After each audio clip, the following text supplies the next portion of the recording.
ആദ്യം പനി ഛർദിയാണ് തുടങ്ങിയത്, പിന്നെ വയറിളക്കും.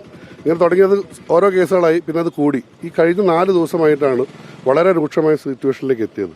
ഒരു ഫ്ലാറ്റിൽ തന്നെ 2-3 ആൾക്കാർ, പ്രായമുള്ള ആൾക്കാർ, കുട്ടികൾ ഏറ്റവും കൂടുതൽ എഫക്റ്റഡ്. 29/5 ഇവിടുത്തെ വെള്ളം ടെസ്റ്റ് ചെയ്തിട്ടുണ്ട്. 29/5 ടെസ്റ്റ് ചെയ്തിട്ട് അതിൽ ഈക്വളി പ്രസൻസ് കാണിച്ചിട്ടുണ്ട്. വെള്ളം നോട്ട് ഗുഡ് എന്നുള്ളത് അതിൽ എഴുതിയിട്ടുണ്ട്. പക്ഷേ അത് എന്തുകൊണ്ടോ നമ്മൾ ഇവിടുത്തെ അതോറിറ്റീസ് എല്ലാവരും അത് ചെയ്യുന്നുണ്ടാവുമായിരിക്കും. പക്ഷേ അതിനുശേഷം ഇത് രൂക്ഷമായിട്ട് കൂടുകയാണ് ചെയ്തത്. ഇന്നലെ മാത്രം ഓരോ ബ്ലോക്കിലും 35 അപ്പാർട്ട്മെൻറ്റ് എഫക്റ്റഡാണ്. ഇന്നലെ കണക്കെടുത്ത പ്രകാരം ഞാൻ ക്യൂ ബ്ലോക്കിലാണ്. ക്യൂ ബ്ലോക്കിൽ ഇന്നലെ 35 അപ്പാർട്ട്മെൻറ്റിലെ ആൾക്കാർ എഫക്റ്റഡാണ്.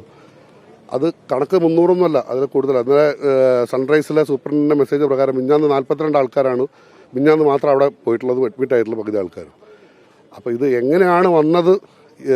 ടാങ്കർ വാട്ടറിൽ നിന്നാണോ വന്നത്, അല്ലെങ്കിൽ ഇവിടുത്തെ കിണറിലെ വെള്ളത്തിൽ നിന്നാണോ, അത് ഇതുവരെ ആർക്കും മനസ്സിലായിട്ടില്ല. അത് സെപ്പറേറ്റ് ചെയ്ത് ഒരു ഇൻവെസ്റ്റിഗേഷൻ നടത്തിയിട്ടുമില്ല.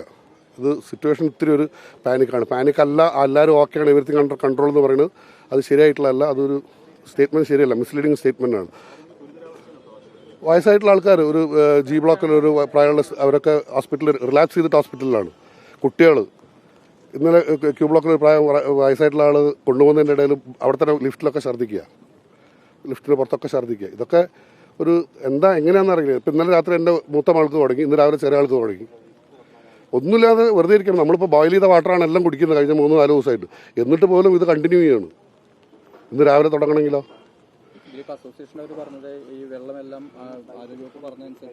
ആരോഗ്യവകുപ്പ് ഇന്നലെയാണ് വന്നിട്ടുള്ളൂ. ഇന്നലെ ഉച്ചയ്ക്ക് ആരോഗ്യവകുപ്പ് ഇന്നലെ ഉച്ചയ്ക്ക് മാത്രമേ വന്നിട്ടുള്ളൂ.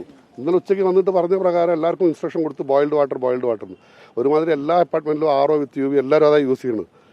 പക്ഷേ ബോയിൽഡ് വാട്ടറിൽ നിന്ന് ഇന്നലെയാണ് ആരോഗ്യവകുപ്പ് ജനറലായിട്ടുള്ള ഇൻസ്ട്രക്ഷനാണ്. ഇപ്പോഴും ആരോഗ്യവകുപ്പ് ടെസ്റ്റ് ചെയ്യാൻ കൊണ്ടുപോയിട്ടേ ഉള്ളൂ. എന്താണ് റൂട്ട് കോസ് എന്ന് മനസ്സിലാക്കിയിട്ടില്ല. അതിനനുസരിച്ചിട്ടുള്ളൊരു ഡയഗ്നോസ് ചെയ്തിട്ടുള്ളൊരു ട്രീറ്റ്മെൻറ്റോ അതിനനുസരിച്ചിട്ടുള്ളൊരു പ്രിക്കോഷനോ അല്ലെങ്കിൽ അതിനനുസരിച്ച് എന്താണ് ചെയ്യേണ്ടതെന്നും പറഞ്ഞിട്ടില്ല. ഇന്നലെ ഉച്ചയ്ക്കാണ് എല്ലാവരും വന്നിട്ടുള്ളൂ. 29/5 അത് ഇതേമാതിരി എന്തോ ഈ ആൾക്കാർക്ക് സൂക്കട്ട് റിപ്പോർട്ട് ചെയ്ത സമയത്താണ് വന്നിട്ടുള്ളത്. 24-ന് വെള്ളം കൊണ്ടുപോയി, 25-ന് ടെസ്റ്റ് ചെയ്തു, 29-ന് റിപ്പോർട്ട് വന്നു.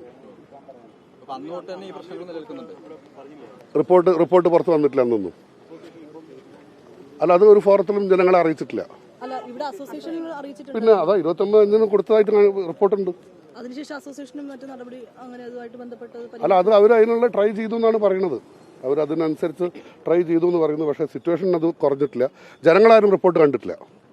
അവരതിന് റിപ്പോർട്ട് കിട്ടിയെന്ന് സമ്മതിക്കുന്നുണ്ട്. റിപ്പോർട്ടിനനുസരിച്ച് അവർ കാര്യങ്ങൾ ചെയ്തു എന്ന് പറയുന്നുണ്ട്. പക്ഷേ ജനങ്ങൾ അറിഞ്ഞിട്ടില്ല. Situation continuous. അതാണ് സ്ഥിതി. അല്ല, അവരതിനുള്ള ശ്രമം നടത്തിയിട്ടുണ്ടാവാം. അത് പരിഹരിച്ചിട്ടില്ല. ആ സിറ്റുവേഷൻ ഇതേമാതിരി കണ്ടിന്യൂ ആണ്. പരിഹരിച്ചിട്ടില്ല. പക്ഷെ അത് ചെയ്തില്ല എന്നുള്ളത് ചെയ്തു എന്ന് പറയുന്നു. അത് ഫലപ്രദമായില്ല. എന്തായാലും എബവ് 500 ഉണ്ട് കണക്ക് പ്രകാരം. ഇന്നത്തെ കണക്ക് നോക്കാൻ തന്നെ എബവ് 500 ഉണ്ട്. ഓരോ ബ്ലോക്കിലും 35-40 അപ്പാർട്ട്മെന്റ് എഫക്റ്റഡാണ്. അതിൽ കുട്ടികളുണ്ടാവും, പാരന്റ്സ് ഉണ്ടാവും, എല്ലാവരും ഉണ്ടാവും.